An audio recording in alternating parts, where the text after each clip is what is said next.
இமயமலை சித்தர் சொன்னத அப்படியே படத்துல வச்ச ரஜினி. பட்டி தொட்டியெல்லாம் பயங்கர ஹிட்.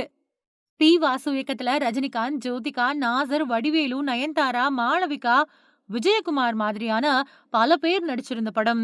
இது மலையாளத்துல முதல்ல மணிச்சித்திரதாலு அப்படிங்கிற பேர்ல எடுக்கப்பட்டு செம ஹிட் அடிச்சது. அதுக்கு பின்னாடி கன்னடத்துல ஆப்தமித்ரா அப்படிங்கிற பேர்ல வந்து மெகா ஹிட் ஆச்சு. அடுத்ததா தமிழ்ல வெளியாகி மெகா பிளாக் பஸ்டர் ஆச்சு. அந்த படம் மொத்தமா 800க்கும் மேற்பட்ட நாட்கள் தியேட்டர்ல ஓடி கெத்து காமிச்சுது. ரஜினிகாந்த் நடிச்ச பாபா படம் மோசமான தோல்விய சந்திச்சுது. சொல்லப்போனா ரஜினியோட கெரியரே அவ்ளோதான் அப்படின்னு பலரும் சொன்னாங்க. ரஜினி எந்த பதற்றமும் படாம 3 வருஷங்கள் ரெஸ்ட் எடுத்தாரு. ரெஸ்ட் எடுத்தாரு அப்படிங்கிறத விடவும், அடுத்த மெகா ஹிட்டுக்கு அந்த 3 வருஷங்கள இன்வெஸ்ட் பண்ணாரு அப்படின்னு தான் சொல்லணும். அதுபடி தீவிரமா கதை கேட்டலுக்கு பின்னாடி, பி. வாசு இயக்கத்துல சந்திரமுகி படத்துல நடிக்க கமிட் ஆனாரு சூப்பர் ஸ்டார். சந்திரமுகி அப்படிங்கிற பேய் படத்துல நடிக்கிறாரே, ரஜினிக்கு தேவையான விஷயங்கள் எல்லாம் இருக்குமா அப்படின்னு பயப்பட்டாங்க ரசிகர்கள். ஏன்னா, அந்த கதை ஹீரோயின மையமா வச்சு உருவாகுது.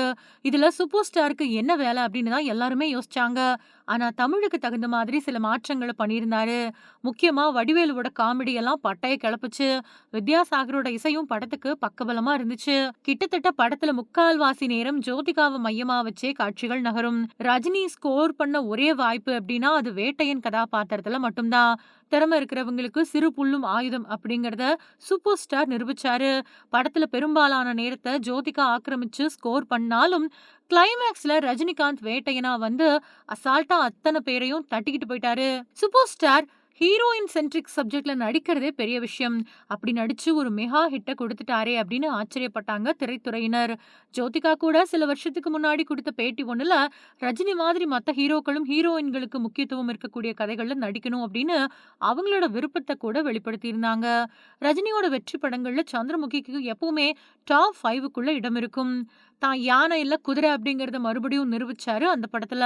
அதுல வரக்கூடிய ஹைலைட்டுகள்ல ஒண்ணு ரஜினி சொல்லக்கூடிய லக லக லக வசனம். அத அவரு வில்லத்தனத்தோட சொன்னப்போ தியேட்டரே ஆர்ப்பரிச்சது. இந்த நிலையில அது உருவான விதம் பத்தி பி. வாசு சமீபத்துல சொல்லியிருக்காரு. சந்திரமுகி படத்துல ரஜினிக்கு வேட்டையன் கேரக்டர் மட்டும் தான் இருக்குது. அதுதான் இமயமலை கதை சொன்னாரு. அவருதான் இமயமலை கதைய சொன்னாரு. அப்பதான் அவரு என்கிட்ட இமயமலையில ஒரு சித்தர பார்த்தேன். அவரு கையில கம்போட ஒரு இடத்துல உட்கார்ந்துகிட்டு லக லக லக அப்படின்னு சொல்லிக்கிட்டே இருந்தாரு. சதத்த மட்டும் தான் கேட்டேன். 2 நாட்கள் ஆகியும் அவர பார்க்கவே முடியல அப்படின்னு சொன்னாரு. அதுல இருந்து தான் அந்த ஐடியாவ சந்திரமுகி படத்துல வச்சோம் அப்படின்னு சொல்லியிருக்காரு.